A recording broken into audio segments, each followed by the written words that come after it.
আপনারা জানেন এতদিন ধরে 8টি দল একসাথে আমরা কাজ করে আসছিলাম।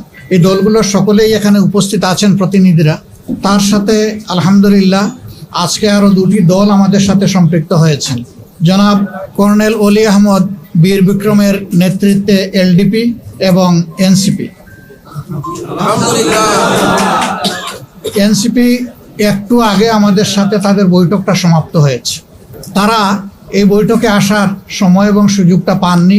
তাছাড়াও দলীয় পরিসরে তারা একটা মিটিং করে আজকে রাত্রেই আমাদেরকে তারা জানিয়েছেন যে তাদের এখানে সম্পৃক্ততার ব্যাপারটা তারা আপনাদেরকে পরিষ্কার জানিয়ে দেবেন ইনশাআল্লাহ। তাদের আহ্বায়ক নাহিদ ইসলাম সরাসরি কথা বলেছেন আমাদের সকলের সাথে, আমরা উপস্থিত ছিলাম এবং তিনি তাদের সিদ্ধান্ত আমাদেরকে অবহিত করেছেন। তারা আরেকটি প্রেস কনফারেন্স করে তাদের সিদ্ধান্ত আপনাদেরকে ইনশাল্লাহ জানিয়ে দেবেন। আমরা কিসের ভিত্তিতে একত্রিত হয়েছি, আমাদের লক্ষ্যের কথা আমরা বলেছি। এটা আমাদের একটি মজবুত নির্বাচনী সমঝোতা।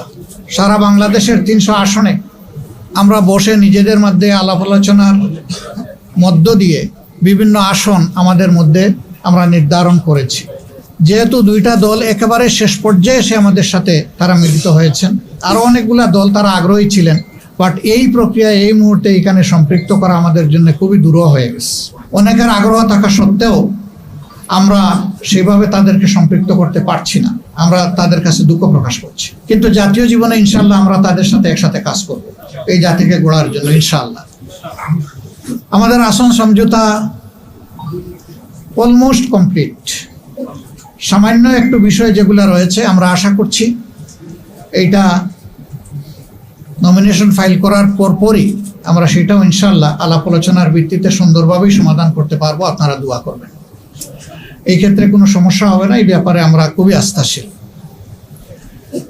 সাংবাদিক বন্ধুগণ, আপনারা জাতির বিবেক এবং মিডিয়া জাতির দর্পণ।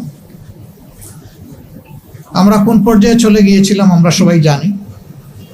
আল্লাহ তাআলার বিশেষ মেহেরবানি 24-এর গণবিপ্লবের মধ্য দিয়ে, গণ আন্দোলন, গণ অভ্যুত্থান যেভাবে বলুন, তার মধ্য দিয়ে কার্যত এই জাতি স্বস্তির নিঃশ্বাস ফেলেছে এবং নতুন করে একটা আজাদির আশা অন্তরে পোষণ করছে।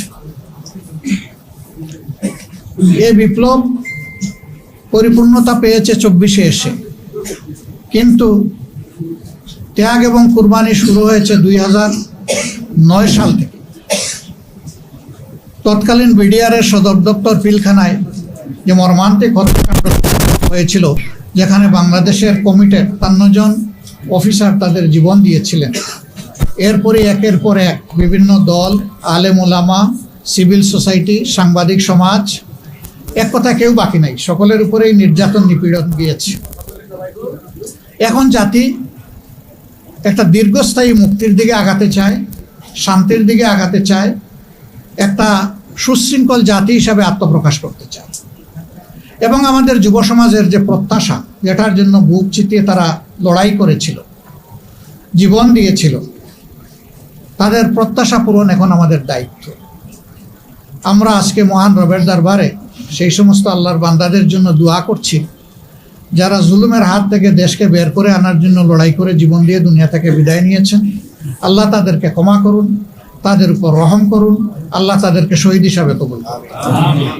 আর যারা লড়াই করতে গিয়ে আহত বঙ্গুত্ব বরণ করেছেন, তাদের প্রতি আমাদের গভীর শ্রদ্ধা এবং সমবেদনা। আল্লাহ তাআলা তাদেরকেও সুস্থতার নিয়ামত দান করুন। এত মানুষের লড়াই, সংগ্রাম, আত্মত্যাগ এর মধ্য দিয়ে আজকে জাতি যে জায়গায় এসে উপনীত হয়েছে, ঠিক 1.5 মাসের চাইতেও কম সময় আমাদের হাতে রয়েছে জাতীয় নির্বাচন অনুষ্ঠানের। আমরা অঙ্গীকারবদ্ধ এই নির্বাচনকে সুষ্ঠু করতে, গ্রহণযোগ্য করতে আমাদের পক্ষ থেকে আমরা সর্বাত্মক সহযোগিতা করব এবং আমরা চাই নির্বাচনের যে তারিখ ঘোষণা হয়েছে তার কোনো হেরফের না হয়ে এই তারিখেই নির্বাচনটা অনুষ্ঠিত হবে। আপনাদেরও সহযোগিতা এই ব্যাপারে খুবই প্রয়োজন। আমরা আশা করছি সরকার একটা সুষ্ঠু নির্বাচনের জন্য তাদের যে করণীয়, নির্বাচন কমিশন এবং সরকার সেই দায়িত্ব তারা পালন করবে। এখনো তাদের অনেক কাজ বাকি রয়ে গিয়েছে, এখনো সমতল মাঠ তৈরি হয়নি সকলের জন্য। সেই মাঠ তৈরির কাজটা হচ্ছে সরকার এবং নির্বাচন কমিশনের। তারা যে কোনো ধরনের লোভ লালসা ভয়ভীতি এবং কারো প্রতি কোনো ধরনের আনুকূল্যের ঊর্ধ্বে উঠে তারা তাদের দায়িত্ব পালন করবেন। সাংবিধানিক নৈতিক দায়িত্ব এটা আমরা এবং জাতি তাদের কাছে প্রত্যাশা করে। এর যে কোনো ধরনের ব্যতিক্রম এই জাতি মানবে না, কারণ এই ব্যতিক্রমটাই তো আমাদের জীবন থেকে অনেকগুলো বছর কেড়ে নিয়েছে। তিনটা নির্বাচনে এই যে এখানে যারা উপস্থিত, আমি বিশ্বাস করি অধিকাংশই আপনারা কোনো ভোটই দিতে পারেন। আমরা তো জীবনে 2-4 বার ভোট দেওয়ার সুযোগ পেয়েছি, আপনারা পানই নেই। এইভাবে আমাদের ভোটের অধিকার হরণ করে নেওয়া হয়েছিল। আগামীতে আমরা ওই ধরনের কোনো প্রক্রিয়া কেউ করতে গেলে কোনো অবস্থায় আমরা এটা বরদাস্ত করব। আপনাদের ভোটের জন্য, সকলের ভোটের জন্য আমাদের লড়াই হবে একেবারে ইস্পাত কঠিন। এই ঐক্য জাতীয় ঐক্য হবে। আপনাদের সাথে মিলেমিশে, এই জেনারেশনের সাথে মিলেমিশেই আমরা একটা সুষ্ঠু নির্বাচন আদায় করতে চাই ইনশাআল্লাহ। আপনাদের সহযোগিতা এবং দোয়া, আপনারা বরাবর সহযোগিতা করেছেন, আমাদের ডাকে আজকে সাড়া দিয়ে এখানে এসেছেন। খুব কম সময়ে আপনারা দাওয়াত পেয়ে রেসপন্স করেছেন। আমরা এই জন্য গভীর কৃতজ্ঞতা জ্ঞাপন করছি, আপনাদেরকে ধন্যবাদ জ্ঞাপন করছি এবং ইনশাআল্লাহ আপনাদের সাথে সময় সময় আমাদের এই যে সমঝোতা, এটাকে ঠিক ওই অর্থে জোট বলুন আর না বলুন, আমরা কিন্তু জোটের চাইতে আরও মজবুত, আরও ঐক্যবদ্ধ। এটা নিয়ে আমরা আগাবো। আপনাদের সহযোগিতা আমাদের সাথে থাকবে, জাতীয় স্বার্থে, দেশের স্বার্থে, মানুষের স্বার্থে, মানবতার স্বার্থে, দিনের স্বার্থে। সবাইকে ধন্যবাদ। সবাই ভালো থাকবেন। আল্লাহ তাআলা সবাইকে ভালো রাখুন। জানবেন, ডিটেইলসটা জানবেন। আমি বলছি অল্প একটু আমাদের বাকি আছে, আমরা অতি সত্বর আপনাদেরকে তা স্পষ্ট করে দেবো ইনশাআল্লাহ।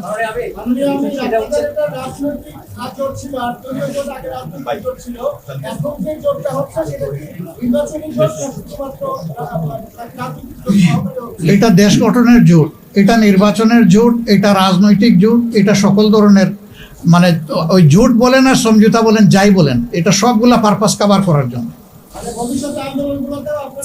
আমরা আশা করছি একসাথেই আমরা করবো ইনশাআল্লাহ। দলীয় কর্মসূচি যার যার অনেকগুলা থাকবে, তারপরে ন্যাশনাল ইস্যুতে যেখানেই প্রয়োজন আমরা একসাথে করবো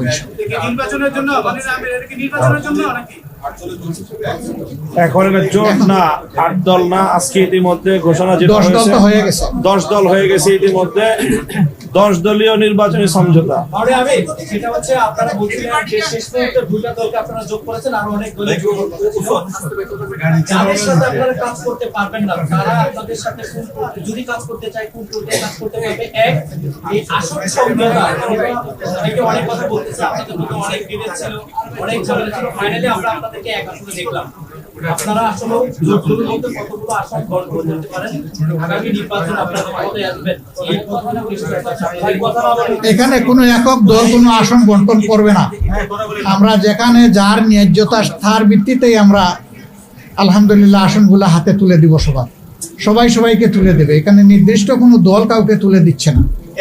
আরো তো একদিন সময় আছে। এখন নতুন করে যদি কোনো দল আসতে চায়, আমরা আরো কয়েকটি দলের নাম শুনেছি, তাদেরকে আপনারা কি অ্যাকসেপ্ট করবেন কি করবেন না? আমরা সবাইকেই কবুল করব, কিন্তু এই সময় অ্যাকোমোডেট করাটা আমাদের জন্য কঠিন হয়ে যাবে। তারপরেও বিশেষ কোনো বিষয় থাকলে আমরা আমাদের মধ্যে আলোচনা করব প্রয়োজনে। ধন্যবাদ আপনাদের সবাইকে, অনেক ধন্যবাদ।